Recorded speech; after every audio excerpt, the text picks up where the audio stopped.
નથી માયા, બધું જાણીએ છીએ, પણ છતાંય સંસાર છોડી અને વૈરાગી થવાતું નથી, સંન્યાસી થવાતું નથી.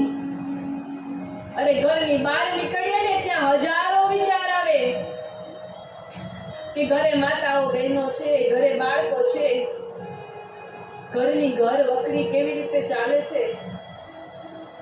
એ પછી સ્ત્રી હોય કે પુરુષ, કોઈ પણ વ્યક્તિ હોય, ઘરની જવાબદારી છે ને ડગલે અને પગલે મનુષ્યના માથા ઉપર હોય છે.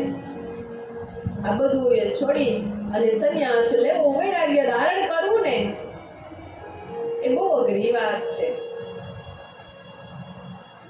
પરંતુ આજનો આ કલિયુગ કે ભગવાને આપણને બહુ રાહત આપી છે કે જપ તપ તીર્થ કરવાની જરૂર નથી, તપ સાધના ન કરો ચાલશે, વૈરાગી ન બનો ચાલશે.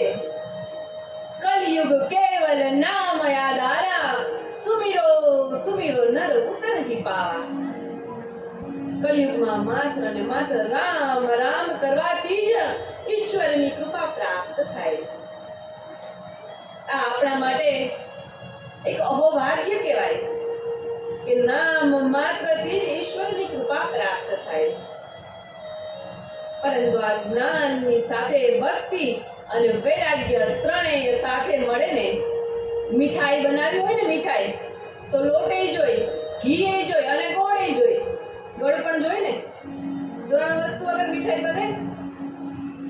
તો ભક્તિ કરવી હોય ને તો જ્ઞાન, ભક્તિ અને વૈરાગ્ય ત્રણેય જોઈએ.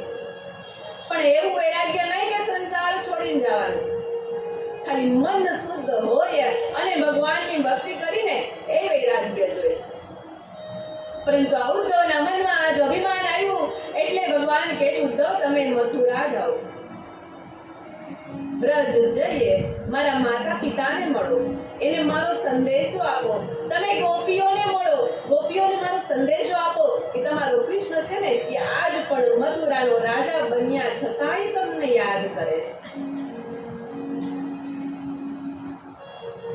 ઉદ્ધવજી રથ તૈયાર કરો, ધીમે ધીમે રથ ચાલતા ચાલતા ગોકુળના પાદરમાં આવે.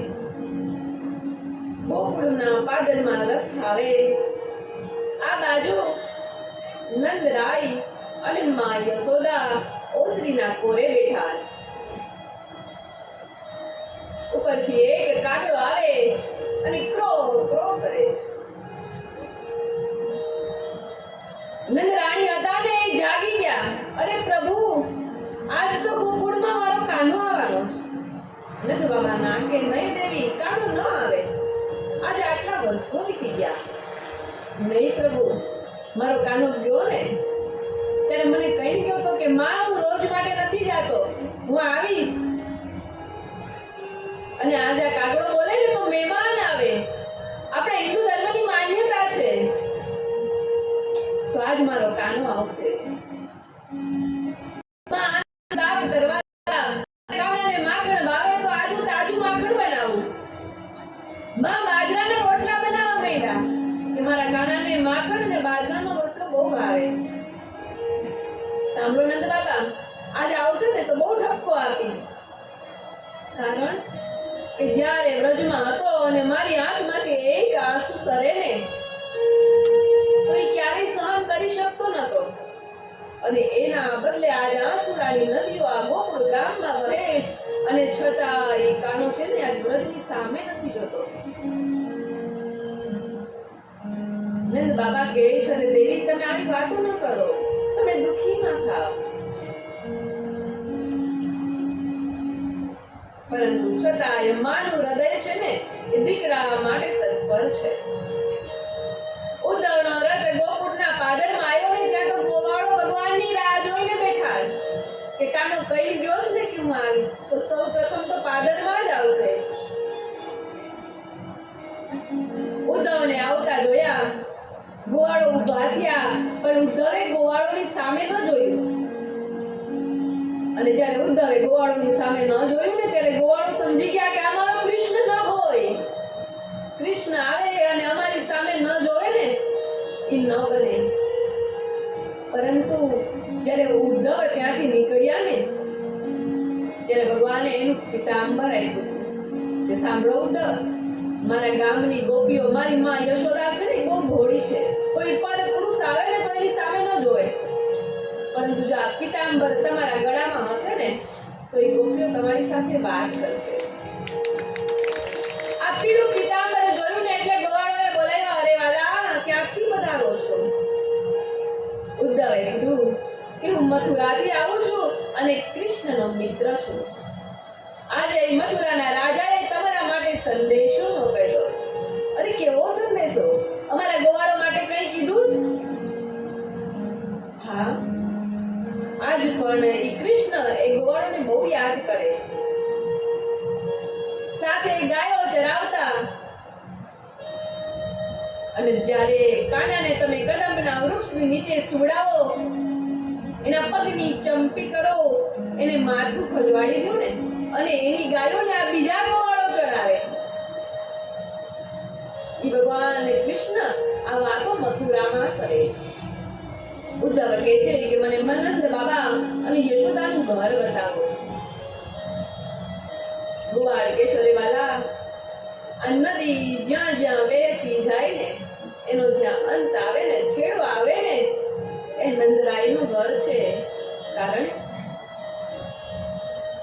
કે આ કોઈ નદી નથી, આ તો નંદ બાબા અને માં યશોદાના આંખમાંથી કાનાના વિરહમાં વરસતા અશ્રુ છે. અને જ્યારે આ વાત સાંભળીને ત્યારે તો ઉદ્ધવના મનનું અભિમાન હતું ને 50% અભિમાનનો નાશ થયો. અરે કૃષ્ણ, આટલો પ્રેમ, આટલો ભાવ? ઉદ્ધવ રથ લઈ અને આવ્યા, નંદરાયનો દરવાજો ખખડાવે. નંદ બાબા દરવાજો ખોલે ને હવે આંખનું તેજ છે ને ઓછું થઈ ગયું. સામે દેખાણું લાંબા ઘુઘરિયાળા વાળ છે, પીળું પીતાંબર પહેર્યું છે, પીળા વસ્ત્રો ધારણ કર્યા છે, મસ્તક ઉપર મુકુટ છે. બે ઘડી જોયું કે મારો વાલો આવ્યો, કૃષ્ણ આવ્યો. અરે ભાઈ તમે કોણ?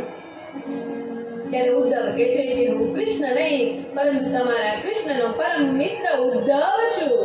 અને જ્યાં ઉદ્ધવ સાંભળે ને ત્યાં તો નંદરાય બેભાન થઈ ગયા. માં યશોદા આવે, અરે વાલા કેમ થયું? ઉદ્ધવને જોઈને માં સમજી ગયા કે મારો કાનો આવ્યો. નહીં માં, તમારો કાનો નહીં, હું તમારા કાનાનો મિત્ર છું. કાનાનો મિત્ર સાંભળ્યું ને માને મનમાં આશ્વાસન મળ્યું કે ચલ કાનો નહીં તો કઈ નહીં, પણ સાંભળો ઉદ્ધવ, મારા કાનો અમને યાદ કરે છે? માએ પહેલો જ પ્રશ્ન કર્યો કે મારો કાનો મને યાદ કરે છે? ત્યારે ઉદ્ધવ કહે છે, અરે માં, ઈ કાનો તમને કેમ ભૂલે?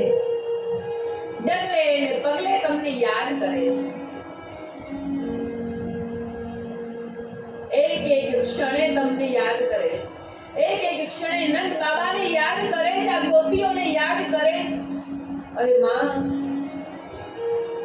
56 જાતના ભોજન થાળીમાં હોય ને, સોનાના થાળી અને વાટકામાં ભોજન પીરસેલું હોય ને, છતાં કૃષ્ણને આજે આ ગોકુળ ગામની કાંસાની થાળી યાદ આવે છે અને ગોકુળ ગામનું માખણ અને મિશ્રી યાદ આવે છે. માં રડવા લાગ્યા કે અરે ઉદ્ધવ, તો મારા કાનાને કયો એકવાર ગોકુળ આવે.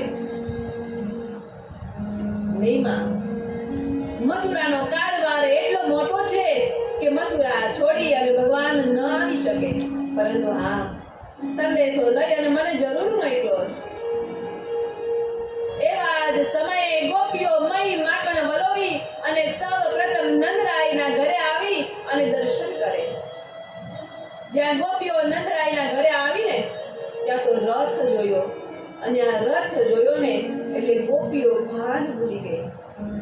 કારણ કે એક દિવસ આ જ રથ હતો કે જે મારા વાલાને લઈ અને મથુરા ગયો હતો, અને ત્યાર પછી એ કાનો ક્યારેય પાછો આવ્યો નથી.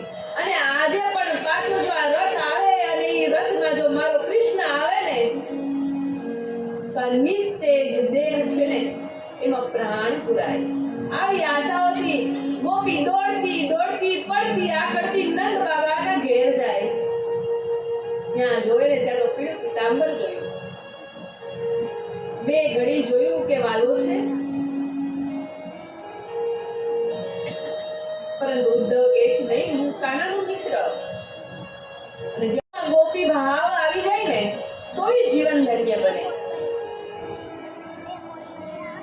સમગ્ર જીવન પર્યંત ગોકુળવાસીઓ હતા ને કાનો કાનો કરતા, પણ એક કાનો જ એવો હતો કે સમગ્ર જીવન પર્યંત રાધે રાધે રાધે રાધે કરતા. વિચાર કરો, એ રાધાજી કેવા હશે, એ રાધાજીનો પ્રેમ કેવો હશે, એનું જીવન ચરિત્ર કેવું હશે કે જીવન પર્યંત સમગ્ર દુનિયા જેને યાદ કરે છે અને એ રાધાને યાદ કરે. ભગવાન તો ત્યાં સુધી કહે કે કોઈ શ્યામને યાદ ન કરે ને તો ચાલશે. ભગવાનને મેળવવા હોય ને તો દૂર સુધી જવું પડશે, પણ એકવાર કોઈ વ્યક્તિ જો રાધાનો હાથ પકડી લે ને તો એ વ્યક્તિને કાનાની પાછળ જવાની જરૂર નથી. સ્વયં પરબ્રહ્મ પરમાત્મા એ ભક્તની પાછળ આવે છે. તમે કાનાને યાદ ન કરો, ખાલી રાધાને યાદ કરો. અને એટલે જ આજ પણ ગોકુળ જાઓ, મથુરા જાઓ, વ્રજમાં જાઓ ને તો કૃષ્ણ કૃષ્ણ થાય છે ને એના કરતા વધારે રાધે રાધે રાધે રાધે થાય. દરેક વ્યક્તિ તમને જાણતો હોય કે ન જાણતો હોય, સામેથી નીકળે ને એટલે રાધે રાધે. અને ત્યારે જ ભક્ત પણ દાદાજીને વિનવણી કરે કે હે શ્યામા. રાધાનું એક નામ એ શ્યામા છે. આ જીવન પર્યંત અમારી નાવ છે ને એને કિનારે તમે જ લાવી શકશો. તમે કોઈ પણ પરિસ્થિતિમાં રાખશો ને એ દરેક પરિસ્થિતિમાં ચાલવા અમે તૈયાર છીએ.